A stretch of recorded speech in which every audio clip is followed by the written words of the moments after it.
Hello, good morning, good evening, good afternoon.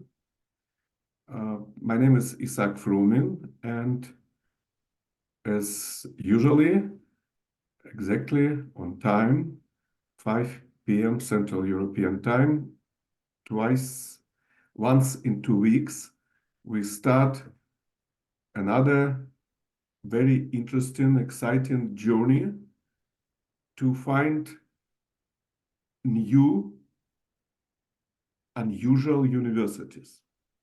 We travel from one continent to another, and today we landed in the beautiful city in the very center of Central Asia, former capital of Kazakhstan and one of the biggest cities and very nice cities in this region of the world, Almaty.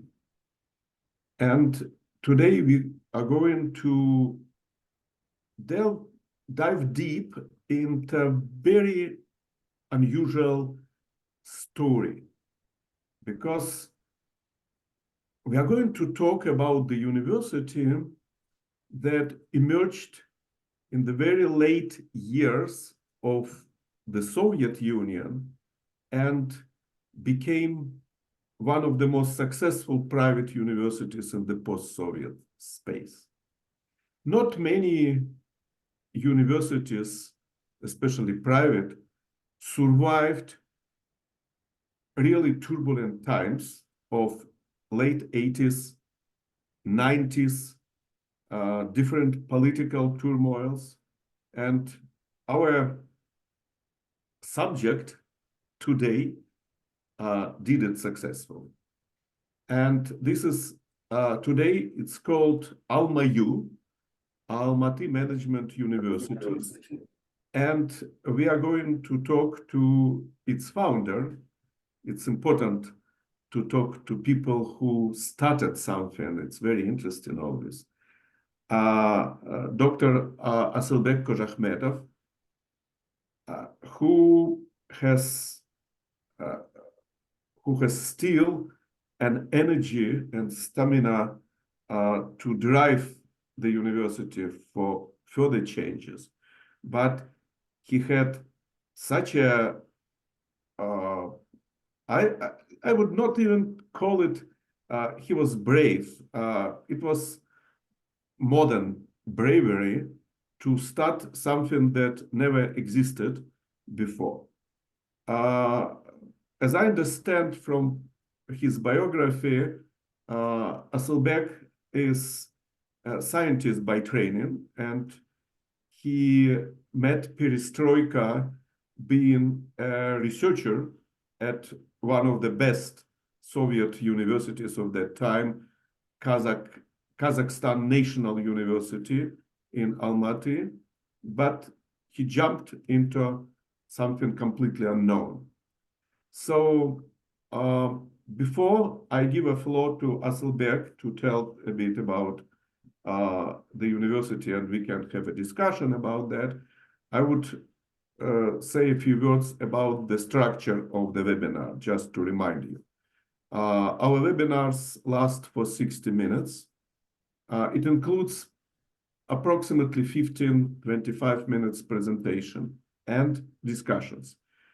The participants can ask questions in the chat or through Q&A questions. There is a special button. It's easier for me as a moderator to use it. And unfortunately, my other moderator, Dara Melnik, couldn't join us today. So I will do it alone. But I feel her support and support of our steering committee, chaired by Professor Phil Albach, who and steering committee recommended us to include AlmaU into the list of the universities to discuss. The recording will be available on YouTube, but obviously it's more interesting to participate in the live event and ask questions and make comments. So dear Selbek.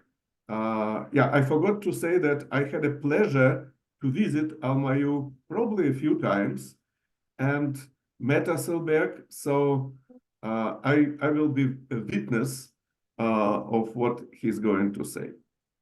The floor is yours, please. Good evening. I am Asılbek Kharıkhmetov. I am a founder of this university. This year we celebrated 35 years of our university. And our university, it seems to me, first private education institution in all post-Soviet countries, because we started 12th of December of 1988. So it's me. We changed it. I would like to show you milestones of our university during CZ 35 years. Next slide, please. Starting Kazakhstan, it's the biggest country of Central Asia in one hand. In second hand, it's the 9th largest country in the world. It's like all Europe, all Western Europe. But quantity of our people, it's not too much, just 20 million. And even more, it's increased just last 10 years. Before it was like 15 millions. If you will look for the money, you will see that it's a 5.47% from GDP spending to education, including higher education. We have 17 universities, or not universities, higher education institutions.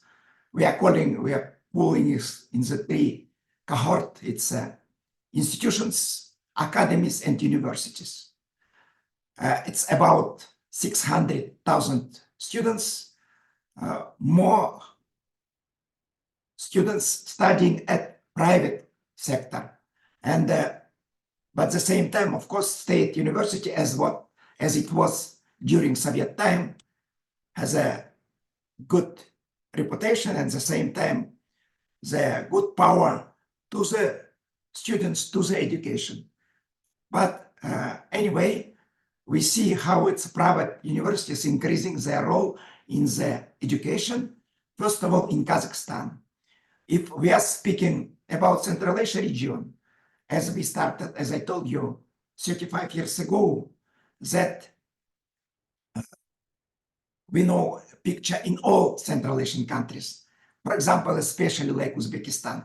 Uzbekistan almost has a 2 times more population, but last 20 years, except last 5 years, there was no private education. That's why there in private education, even in the education power, not so strong as it should be, as it can be. But now the situation is changed. Now the private education became a part of Uzbekistan, and now they are moving ahead very fast. Next one, please. And you can see there, in Kazakhstan, population during 5 years and next 10 years will grow dramatically, which is good for Kazakhstan. That means population will become up to 29, up to 23 million people, which means more than 20% of all population. It's a very good rate of growth population, which means good for higher education. A lot of people would like to get higher education. In Kazakhstan especially, but maybe Central Asia as well, all families would like to give their children higher education. We have a lot of cases when the families given last money, all money, in order to help their children to get higher education. Next one, please. That's a milestone of AlmaU. You will see that we started 1988, just started from short-term programs. At that time, there was a special movement established by the Gorbachev, thanks to him, so-called cooperative movement. It was the first thunderbirds of the private education, market economy, and private sector in the economy as well, of course. And we did it first 7 years, then we turned our development to the International Business Academy. And you will see that first we didn't have nothing stable, no stable students, no stable teachers, even no stable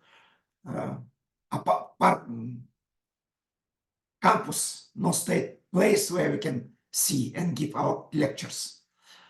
And next our level was international, sorry, thank you so much. International Academy of Business, which opened after MBA programs, bachelor's. After opening bachelor's program, immediately we started master's. After master's, we started PhD, DPA. It's full scale of university activities. And then 10 years ago, we made the next step to the university. In Kazakhstan, there is a special parts of the higher educational institutions. First, it's institutions up to 1,000 students. Second, it's academies up to 3,000 students. More than 3,000, it can be university. Of course, there is another requirements, but maybe not so important. And we started this. Now we have more than 5,200 students, and which more important, we have more than 1,000 MBA students.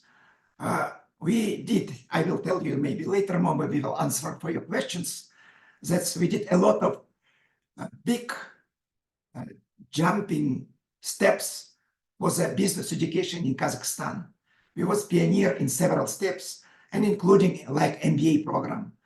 Now we have 6 branches in all Kazakhstan, plus we have branch in another Central Asian countries like Uzbekistan and Tajikistan. Now we have everything our own. We bought everything because we developed it during last 35 years. But of course, a lot of problems like we need a new campus, but we don't have. But we will see how we can we'll do it in the future. Next one, please. Just a second. Could you could I just have one question for clarification? Please. So thank you very much for giving us a picture of Kazakhstan higher education. It's quite interesting because and unusual because you have less private universities, private higher education institutions in number of institutions, but the share of students is almost 50-50 between public and private sector. So you have quite strong private sector. What does it mean to be private higher education institution in Kazakhstan? I know that you can get government-funded students. For example, my friend, president of Narhos University, told me that he has almost 2,000 students with government scholarships. Also, so do you have them or not? Second question, are these private higher education institutions for-profit or non-profit organizations? So could you tell a bit about status of and features of private higher education institutions in Kazakhstan? Thanks. First of all, thank you for your very right question and questions about profit or non-profit. As I know, first of all only one non-profit institutions inside of private institutions. It was Almaty Management University. But that picture is changed during last 5 years. Before 20 years, we was a person. And that is one of the power of developing of our university. Then, when you're telling about students, we have a rule so-called money goes after student. If student deciding to go to private university, then money given to him from the government will go to this private university with that students. But at the same time, it not means that, for example, private universities have a lot of students with such money. For example, from our university, 15% it's state money with such students. The 85% of students, they're coming directly from the market without state funds, but the money which they're paying to Almaty Management University, it's almost 2 times more. Because according to the law, if students deciding to go to the private university, but money fee of that students bigger than state level, anyway, that university must accept him and cannot ask additional money from that students. That in one hand, it's good to have such students. I will explain now. I can explain why. But on the other hand, not good from the money reason. But what's good? Because at some state programs and other state programs, if you don't have anyone such a student, you cannot be accepted as a participants for such a state and other programs. In general, there is some applicable, some good programs we would like to have from government in our university. That's and when you're looking for the ranking in education in general, best universities, it's a private universities according to ranking from the business. But there, for example, if we have about 47 private institutions in Kazakhstan, maybe 10 of them is very good, but the rest maybe not so well. But it depends, of course, from that university, from government, and from many other questions, and even from the place where you are. If university in Almaty or in Astana, maybe it's a better universities. If it's in the region, maybe level will be a little bit less, or maybe not a little bit less. Okay, but to final clarification. So you touched very important point about the cost.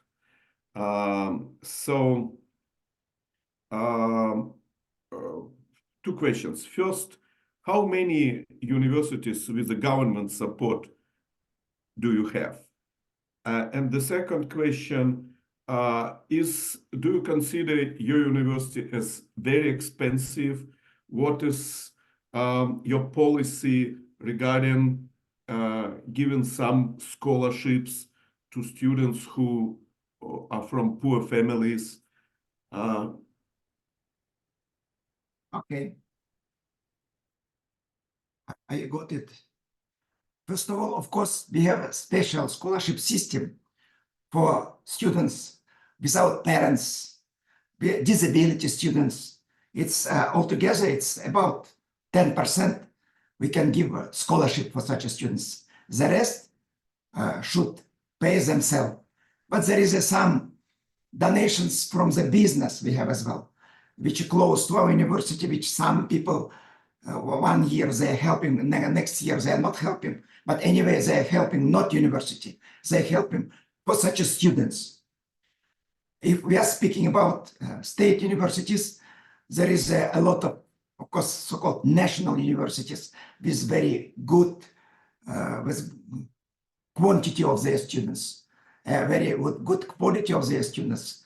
And if you're looking for such levels, maybe we are after first 5 universities, next one 6, 7, 8 maybe by the tuition fee, But that means inside of 8 most expensive university we are, but not the first 5. Can we go ahead? Yeah, thank you. Thank you. Okay, next one, please. Slide.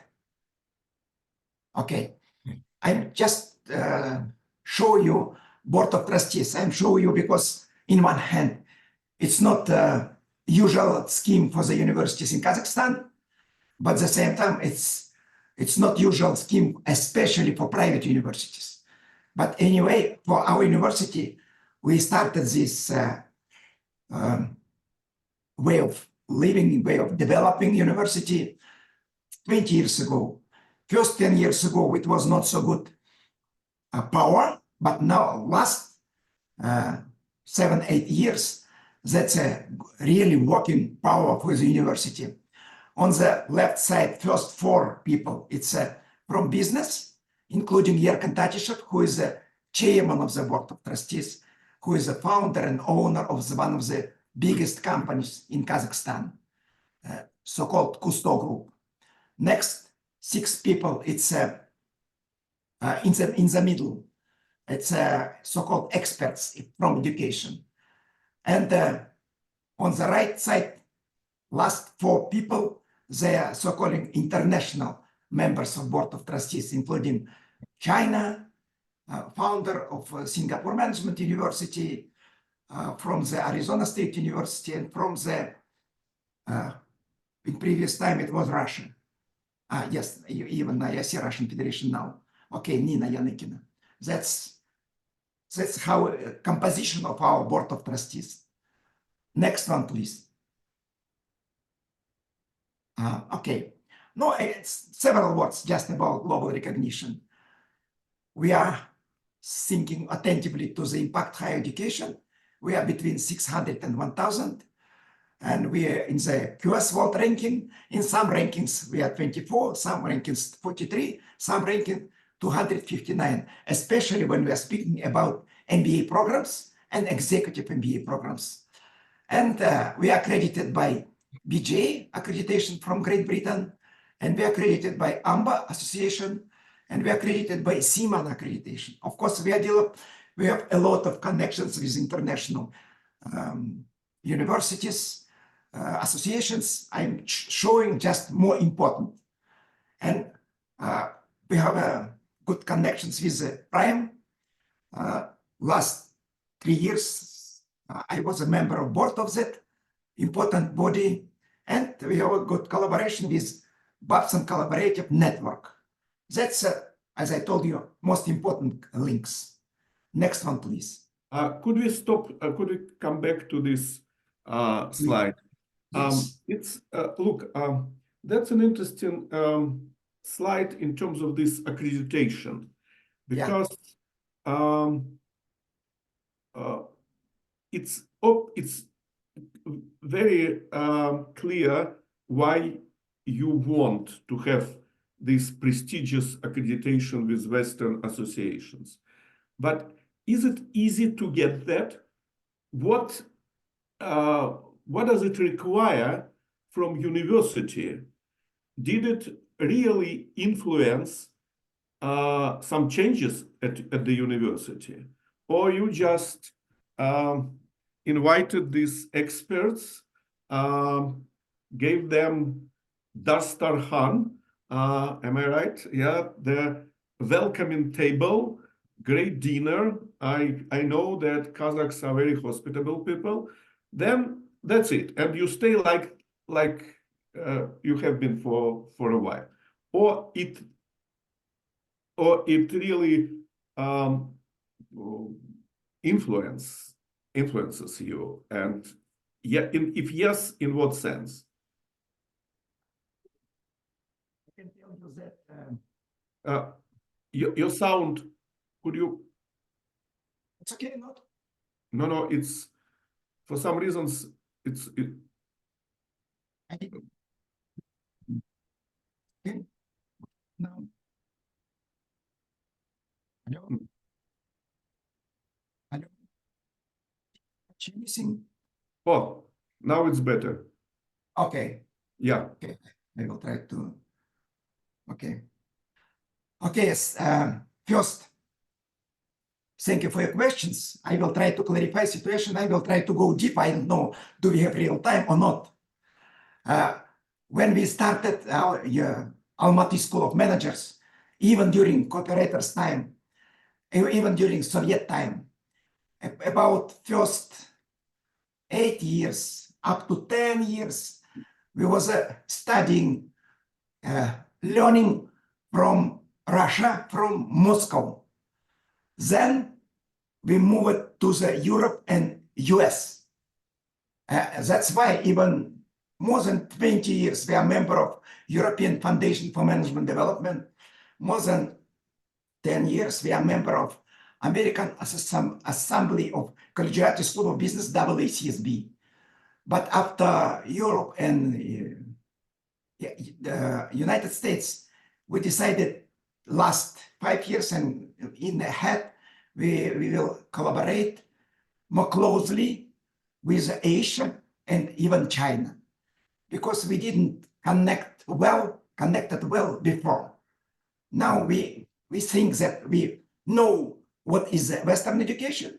Mhm. We are in process. We got the AMBA accreditation, but we are in the process. We would like to get as well EQUIS accreditation. We would like to get as well AACSB accreditation, maybe, but it will be not so fast because it's very, very difficult, in my opinion. And we are doing, why we are doing this? First, we started because we wanted to understand what is business education, what is the important part, what is less important part, how they are working about accreditation system. What I like really was the system of self-evaluation. Then when people coming to university, they show you all your not a good part. Usually you're trying to show everything, but anyway, they can find that some part it's not so well as seems to us. And that's a really good support to the contents, to the structure, even to the how we are financed, for example. That means we need such schools. But as we first was a school of management, as we move to the more diversity of education, we opened, now we have 10 schools. You can call it faculty, but we established it, especially in our university, that schools, it can be graduate schools, it can be not graduate, but anyway, this should have, besides of the students, impact to the business, good relations with the society. Do they must have research? Maybe on the start can be not on the good level, but they should start and during 5, 10 years, maybe 15 years to go to the good level. That means we request now each school should have international accreditation. It can be different type of accreditation from different system of accreditation from different part of the world, but they should be accredited. Of course, we have such a system as well in Kazakhstan, but national accreditation system, not so transparency, not so well, not so understandable, and maybe, as you told, depends from the hospitality of the universities. Therefore, Western university, it's not working. I remember that when we started and looked for the requirements, and one of the requirements which I liked well, it was EQUIS FMD requirements that you can organize for the people who is coming to you a small dinner, but it should be without spirits, and the table should not be very, very good. It should be normal dinner. I thought, that's right, that direction of thinking, way of thinking, especially for east part of the world, and especially for Central Asia. Okay, but again, I understand that you used these accreditation visits more or less as consultancy for you. What is business education, etc. Could you give one example what you did change after this visit or based on their recommendations? First of all, it's a quite heavy questions for me because I am a president of university. As I am last 8 years, I am not working with accreditation at all. I see. On the start, I was a part. Now I'm not. I can go ahead. Okay, yes, go ahead. Yeah. As I told you before, that's we have 7 branches in Kazakhstan, and plus Tajikistan, and plus Tashkent. MBA program we started 27 years ago, and 18 years ago we started DBA programs. And we have a largest cohort of MBA. We have a lot of executive, exclusive, strategic partnership. That's mainly about graduate school of business. And by the way, it's a core competence of our university. Now it's a business education. Now it's entrepreneurial education. But in future, we will try to change it. I will tell you later in what direction we would like to do it. But now it's a graduate school of business, as I started 35 years ago as well, not like all the other schools, because some of the schools we established, for example, 2 years ago, next one we will establish next year.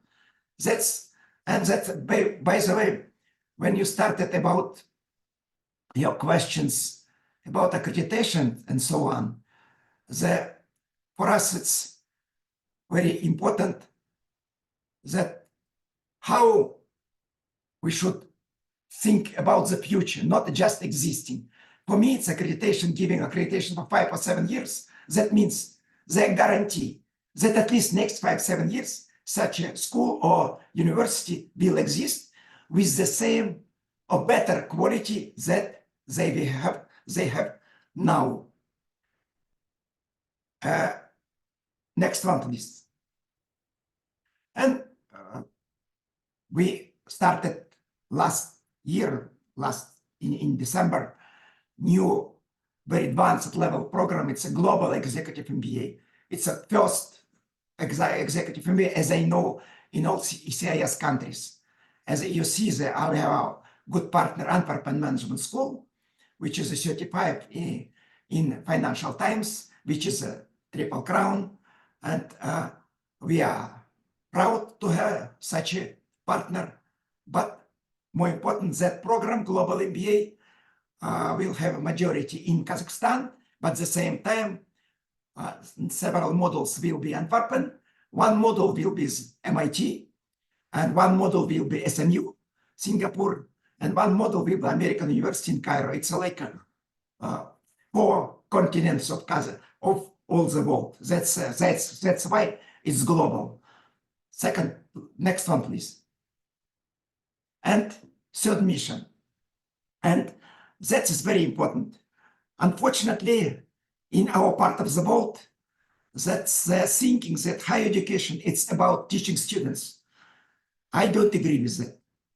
Of course, teaching students, it's a heavy part of the higher educational institutions, but to do impact to the development of business or industry, make impact to the development of society, it's as well, it's a very, very important part. That's why we are doing a lot in our university. That's why we are active member of PRIME, Principle of Responsible Management Education.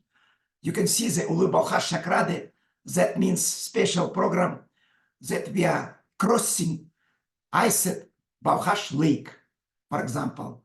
We are supported 15 years rural schools in Kazakhstan. Why? Because we see how quality of education not equal in all country, especially bad situation in rural area. And we decided that if we are thinking university, if we are changing future of people, if we are would like to have a good impact to the country, that means we will help one region. We have such a 200 region in all Kazakhstan. We decided that it's about, what that time was about 200 higher education institutions. If each institution will take responsibility for one region, that can change the situation in all Kazakhstan. On the third organ, sexual, it's a special ecological campaign to retain the dried up soil of the seabed. The so-called Aral Sea was dead, unfortunately, and now we are helping how to protect the Aral Sea, that what's left after Aral Sea, because otherwise that can disturb not only Kazakhstan, but as well as globally. And we opened not just doing support for the rural schools in region. We opened one college, multidisciplinary college, Zeynep, in rural area. We took responsibility, all responsibility for such a college. That college, it's in the heart of the new touristic region, and because we are very good in the touristic part touristic part of preparation of students, and not preparation students, but as well for the business, we decided that we will do it for this touristic region, especially open college with the specialties for the young students. Next one, please.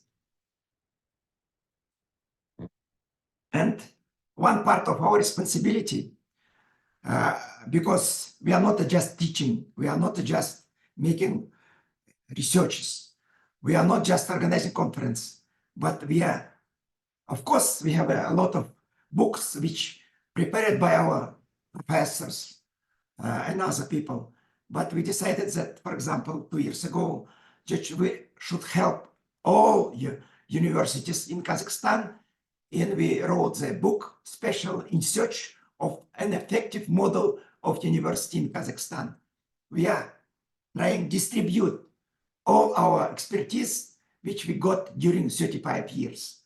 But not only this. For example, we last year we specially wrote book Breakthrough Ideas of Alash Figures. Alash, it's a movement, enlighteners of Kazakh people 100 years ago. 12 authors of this book was repressed in the 30s in the 20th century. But their ideas, even at that time, was very, very advanced. That's why we did it, especially this book. I will show this advancement of such ideas on the next slide. And now, again, I can tell you about book in progress. Not that we already have that in progress. If you can look for this great minds think alike, I was showing that's Lao Tzu, that enlightenment man who had his books there. His books has a biggest quantity issued in the world.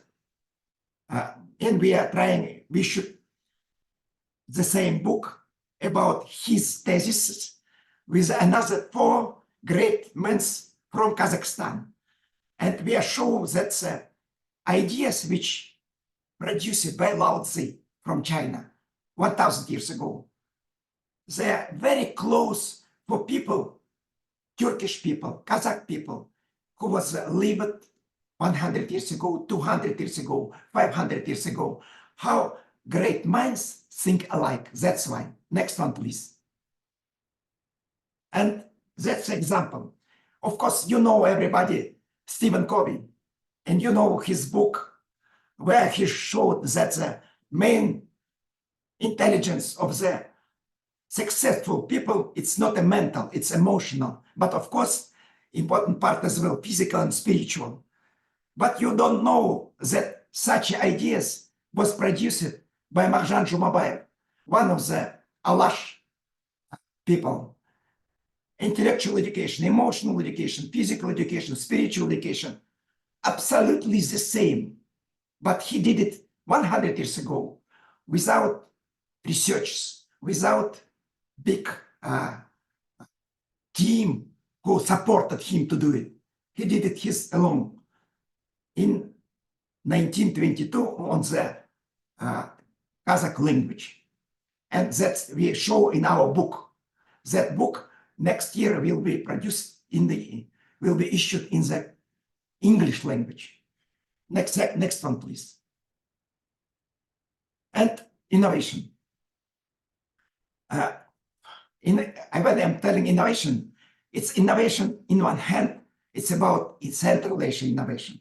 It's not about innovation, but some of them, we will speak later on, it seems to me, can be go for the next level, more broader level. Open library. In our university, working 7 days a week. Not only for the students. It's for citizens of Almaty. Silver University, for all ages. You can see on the photo that people studying in our university for free. We are doing this for people who's already retired. Kainar Bulak, special program for community. By the way, we are training in this Kainar Bulak during 1 year about 10,000 people. Again, that's for free because we are asking people from the citizens of Almaty, telling if you have good ideas how to change your life of your family, life of your house where you're living, of your neighbors, come to us. We will help you to make a right formulation. We will try to help you to find good supporters, good team. Maybe some people doing the same. And we're doing a lot in like special name, this Kainar Bulak. And we did research for Almaty City, Atlas of New Professions and Competencies. That's we established a special center for creative industries. Next year, probably that will go to School of Creative Industries. Ecosystem ERG project, it's 5 regions, 4,000 students, 600 faculty involved from regional level to change mindset of university from classical to entrepreneurial. Because we are thinking that we are doing a lot in this direction, maybe better than other universities in Kazakhstan. And we are even immediately would like to distribute that knowledge, that's understanding, and that's power to all other universities. And Rectors Club, it's just 6 months is working. It's in the process, but we think that's what we are doing as a result of market economy, or maybe even as a result, not a market at a wild market economy. That's, for me, it's market economy not only about competition, it's about collaboration. That means if good universities, good rectors can often meet each other, to speak each other, to exchange ideas, problems, and maybe to do joint projects, we can do more, not only in the university level, but inside of university as well. Next one, please. And one of the innovation, that's a special program called Adam, it's in Kazakh language. But main idea is transforming minds. Abay Kunanbayule, who lived more than about 150 years ago he established such an idea, told Adam, it's like a developed a holistic person. And we are giving only for first year students, because next year, by the way, the bachelor program in our university, it's very unusual for Kazakhstan because it's just 3 years education, because it was allowed 2 years ago by the Ministry of Education. And we established it immediately 3 years. But 1 year, it's about establishing, about nurturing the good citizen of country, good person who will get personal development, not a professional development, personal development. That's 1 year, it's about critical thinking, Walt and I, great books, philosophical dialogue, biohacking, service learning, life design.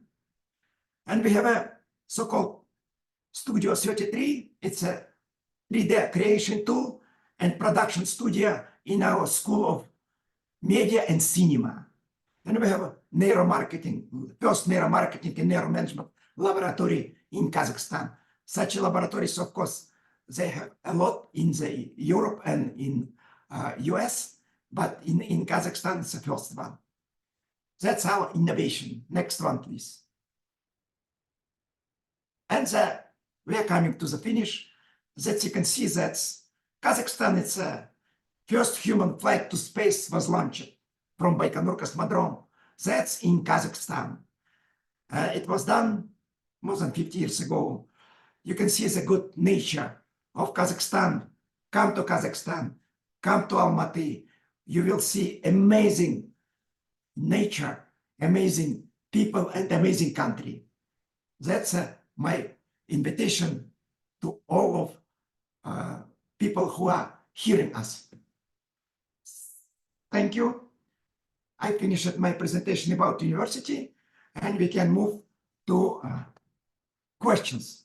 To discussion, yeah. Thank you. To discussion. Thank you, Asselberg.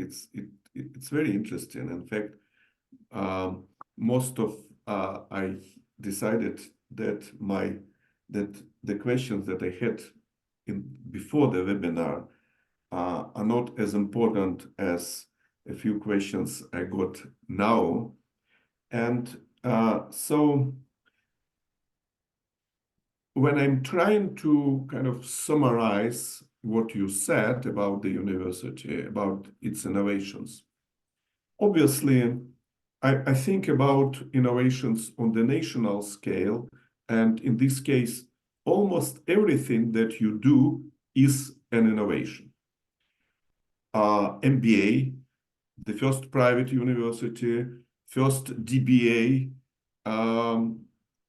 your programs that link digital technologies and management, etc. So for the national context, definitely there are a lot of very interesting innovations. So the question is, how is it difficult in Kazakhstan to be innovative university?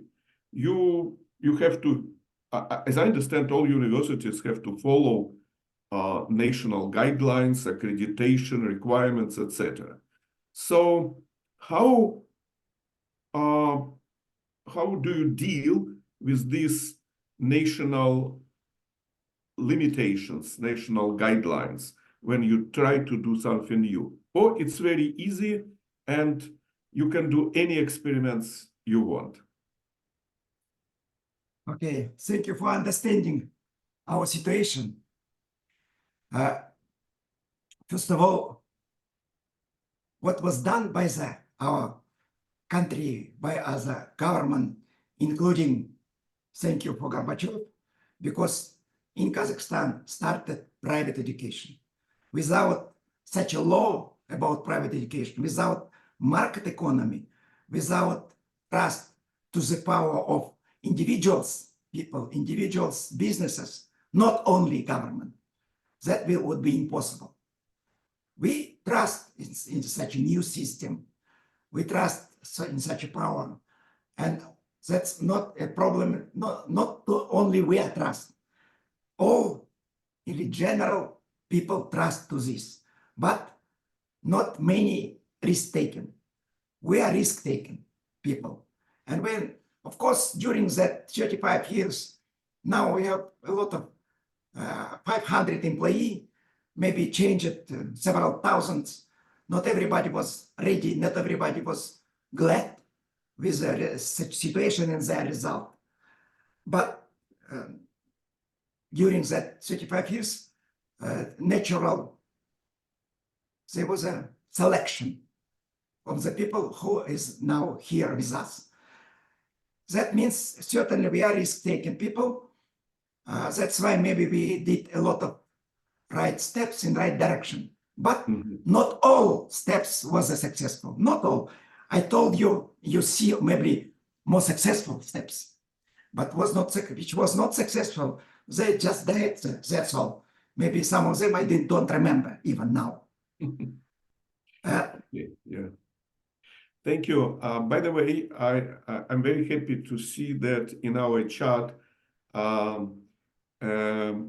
Secretary of to an Adult and Continuing Education Association from Kenya suggested to partner with this university. I will send you the information.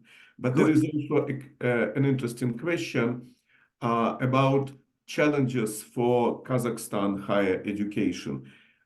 Could you briefly say what you see as the main challenges and how your university is responding to them?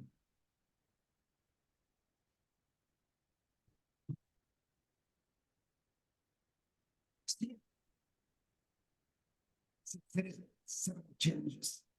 If we're speaking about higher education institutions themselves, or so-called universities, it's one challenge.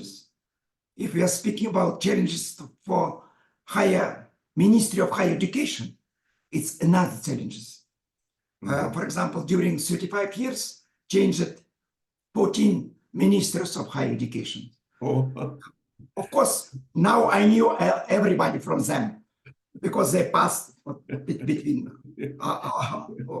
eyes. So you are in the same place, and 14 ministers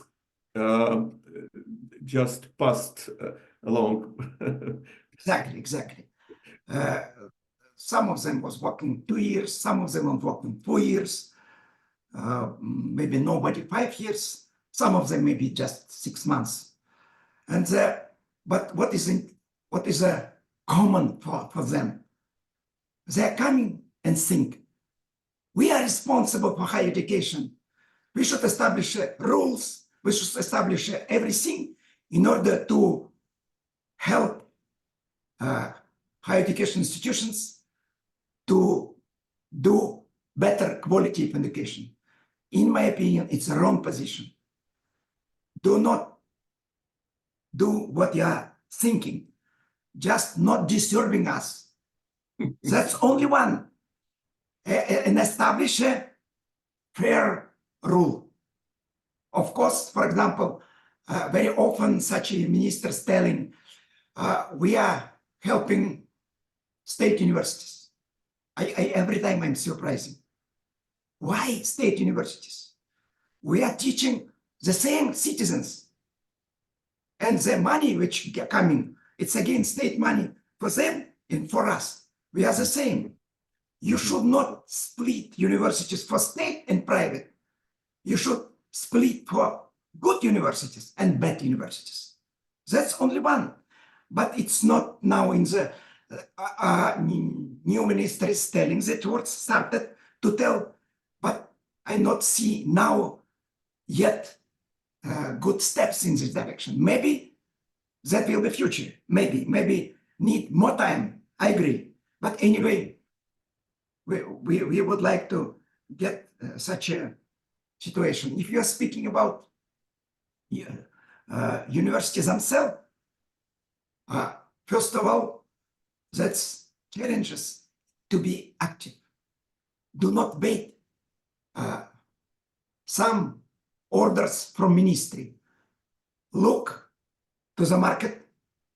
Look, try to think about what is your university and this market now, and what is your university should be on your market next 5 years, maybe 10 years.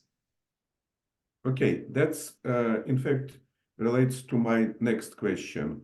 You are working on MBA, and you have probably largest MBA program in post-Soviet countries. I'm reading in the literature that there is a kind of crisis in business education. People prefer very short programs rather than MBAs. Do you see this? Or if yes, how do you respond to these trends?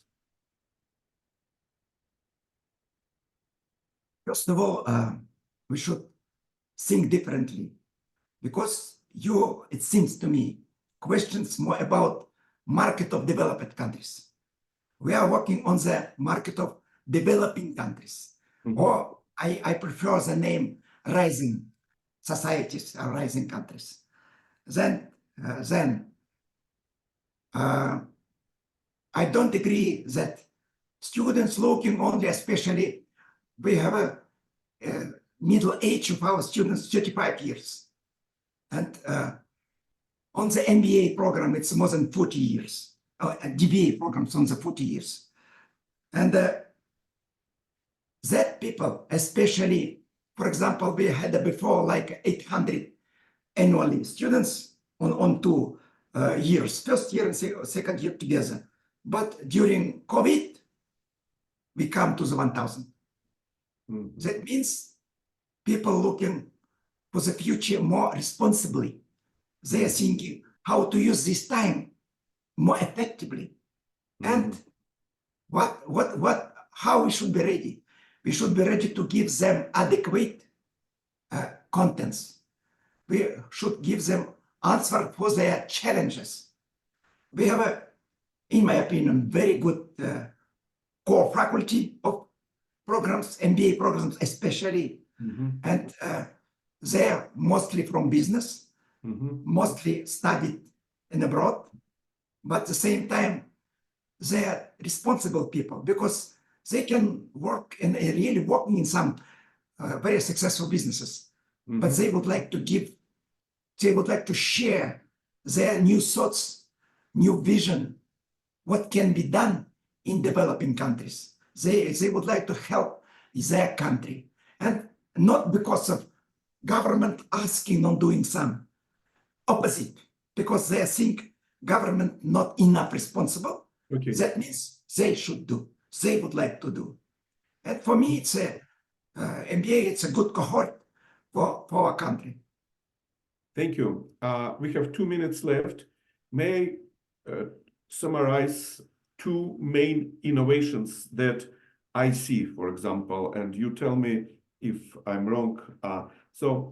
Again, I think that obviously your institution is super innovative on the national scale, but when I look at your experience from a kind of broader global innovation landscape, I do see at least 2 very important and interesting, intriguing things. Maybe in a year we can revisit them in particular. What you said about the third mission is extremely interesting because it's a kind of contradiction. You train businessmen and you put them into social projects. It's quite unusual because traditionally we consider business training as something that has only for-profit orientation, and you provide them with broader social activities. It's extremely interesting. I strongly recommend our colleagues who will watch this video to look at this to see more details. Second thing, about the curriculum. I personally would be happy to look at this course that you described for the first year students, because we see that there was a period when in many leading universities, professor said, oh, we don't need grade books programs. We don't need universal knowledge because it's colonial. You try, as I see, not to not to divide this global knowledge, but to provide students with this more balanced view. And it's very interesting to look, probably it would be very interesting to look at this curriculum, because I do see that many universities around the world now coming back to the question how from the very first days at the university to provide students with a sense of purpose, etc. So would you agree that these two innovations are strong and kind of could be a signature innovations for your university? It's our last question today. First of all, we have more innovations, of course. That's not maybe it's a more heaviest part of innovation.